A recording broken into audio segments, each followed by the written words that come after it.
birds.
Without warning, the headache stabbed at my brain.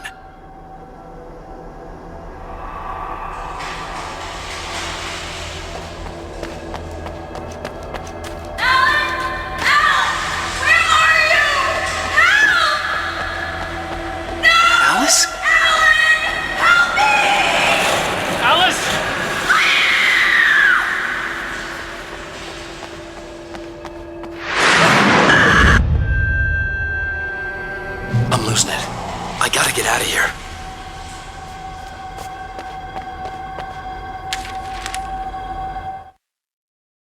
The hunters were big, thick-set men, confident and at home in the woods. They were feeling good, running on beer, ghost stories, and camaraderie late into the night. It did them no good, as they were taken by the dark presence, sucked deep into a darkness far worse than any ghost story they ever told or heard.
Even behind the closed doors and curtains of his grimy room at the Majestic, the local motel, Nightingale could feel the locals' eyes on him, the unrelenting pressure of their judgment.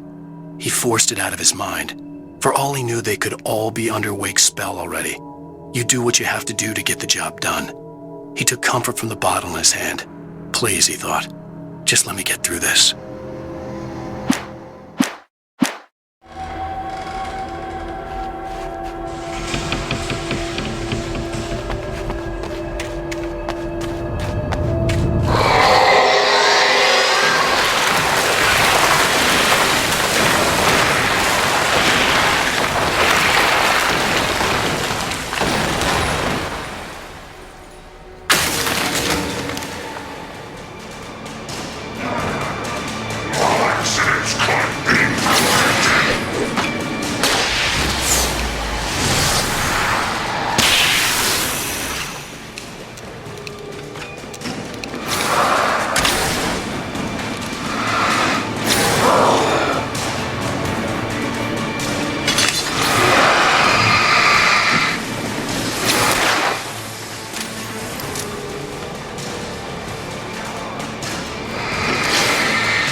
have to make my way up this mine shaft in order to go on.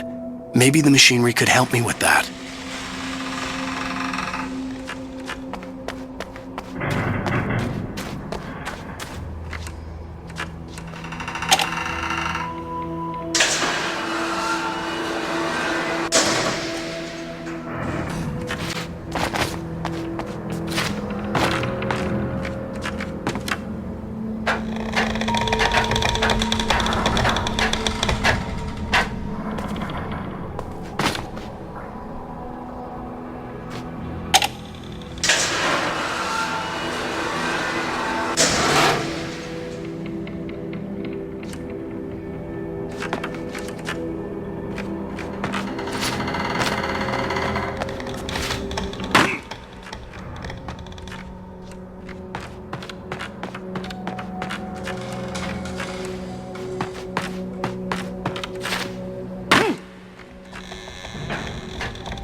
Lightning flashed behind the windows of Cauldron Lake Lodge.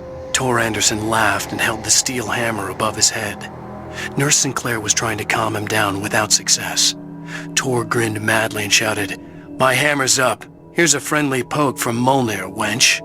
He brought the hammer down with all his might on Sinclair's head. "We're on a comeback tour, baby."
Mott had checked all of Stucky's rental cabins. There had been no sign of the wakes. It was dark when he'd found their car parked at the end of the road by Cauldron Lake. It made no sense. They must have taken a wrong turn, but there was no sign of them, and the car had been there for hours already. Frustrated, Mott stood on the rotten ruin of the footbridge that had once led to Diver's Isle before it sank beneath the waves years ago. The boss wouldn't be happy.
I could see Cauldron Lake. I thought I could make out the spot where the island and the cabin had been.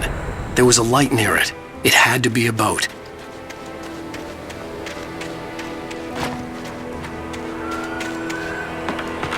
I was close now. I had to get there. I tried to hold on to Alice, but her form melted away. I was losing control. Dr. Hartman stood in her place. I wanted to hit him, but my arms were jelly. He smiled. It was a reassuring smile, and I hated him for it. I had to give you a sedative. Don't fight it. You went through another rough period. Right now, it's very important that you stay calm. We don't want you to have another episode. You're a patient at my clinic. Have been for a while now. Fast. I dreaded what I would find.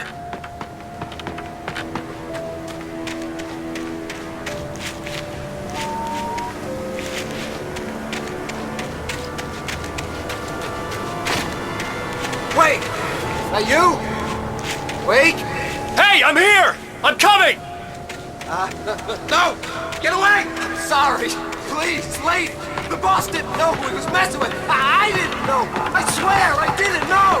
We don't have his wife. We don't know where she is. She's probably drowned.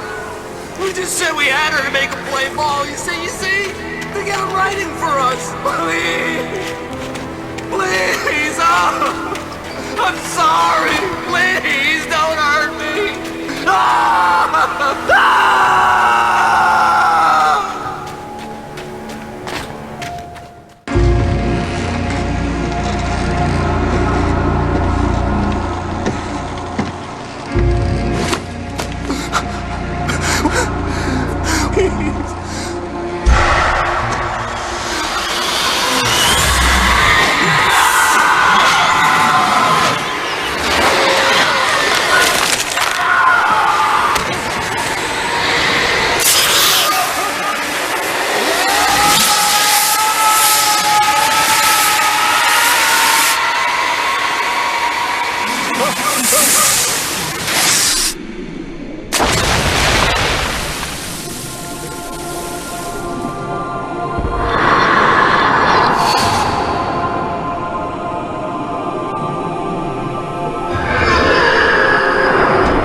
Previously on Alan Wake. I'm hunted by the law. Sheriff, Wake's running. I'm giving chase. Are you seriously telling me that writer just took out my deputies? A thriller I supposedly wrote is coming true. The genre of the story seems to be shifting. It's turning into a horror story. I was told that Alice had been kidnapped, but that was a lie. We don't have his wife. We don't know where she is. Our purported kidnapper was eaten up by the dark presence before it attacked me.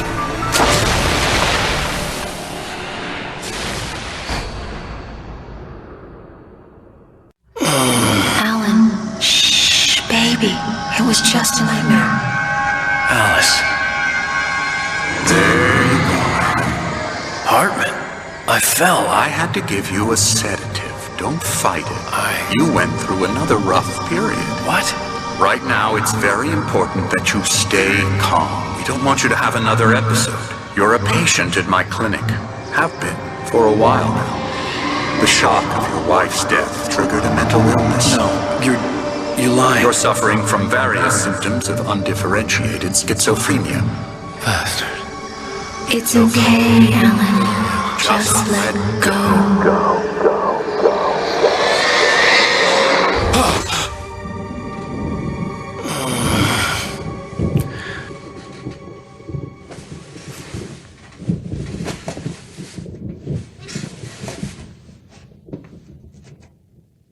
I felt groggy. Whatever Hartman had bumped in me was making me numb. I felt like this was happening to someone else. Someone I was watching on television. I couldn't think. Couldn't focus. The door was locked. I was a prisoner here.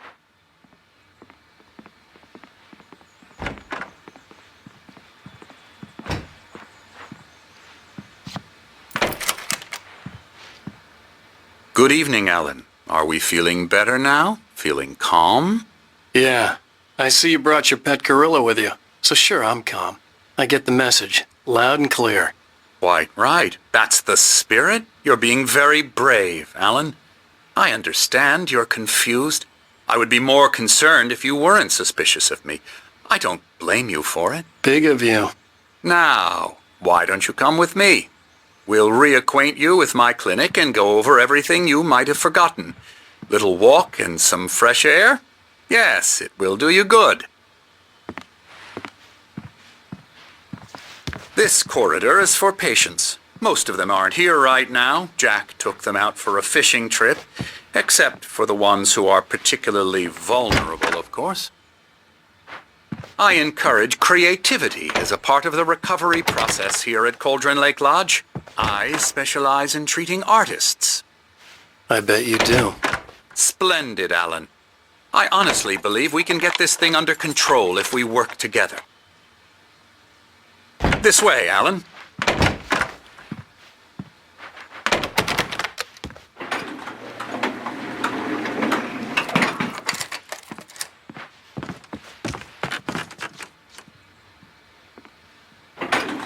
Now, Alan, from past experience with you, I know I need to get right into the heart of the matter as quickly as I can after an episode.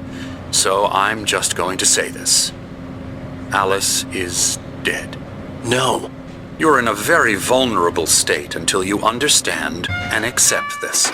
Alice drowned, and you couldn't face that. You're suffering from hallucinations, paranoid delusions, unusual thinking, an obsession about light and darkness, a feeling that everything revolves around you, your thoughts and dreams. Your mind has constructed an elaborate fantasy scenario in which your writings are affecting reality. She has been kidnapped and supernatural forces of darkness are trying to stop you. You go this way, Alan. I wasn't ready for another shot, so I went along with it. He had to be lying. But under the influence of the drug he had given me, I had to fight not to believe his words. It's all in your head. You've been making it up. Apart from the tragic accident with your wife, no one has been killed. Your delusions are just a manifestation of your subconscious mind trying to protect you from the too painful truth. Unless we fight the fantasy, it will return. I know the instinct is to resist me, but think about it. Doesn't this make far more sense than the insane supernatural conspiracy you have concocted in your mind? You're a skeptic by nature, Alan. We both know this. Everything can be explained logically.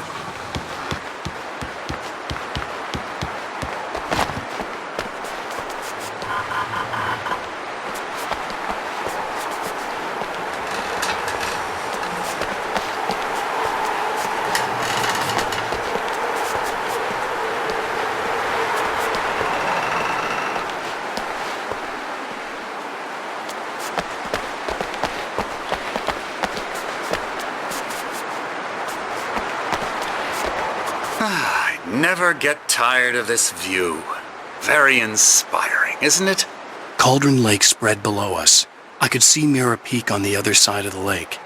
I thought I could make out the spot where Diver's Isle had been when I arrived with Alice.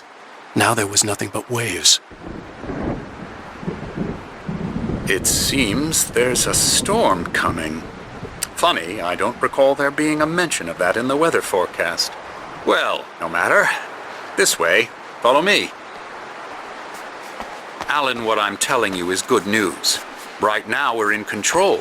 Every time you have a relapse, it gets more and more difficult to resurface from the dark depths of your imagination. Not surprising, considering your profession. Imagination is what you work with. After all your nightmares, this should come as an immense relief to you. If it doesn't, why is that? Because I'm lying? Or because you don't want to admit that you're not well? It's very natural for you to think of me as your enemy. It's part of the illness. I let him talk. Hartman obviously loved his own voice. His words echoed madly inside my head. But I can't. I dug my nails into the myself. palms of my hands to stay focused. You need to work with me. Once you accept that, we can begin the journey towards your recovery.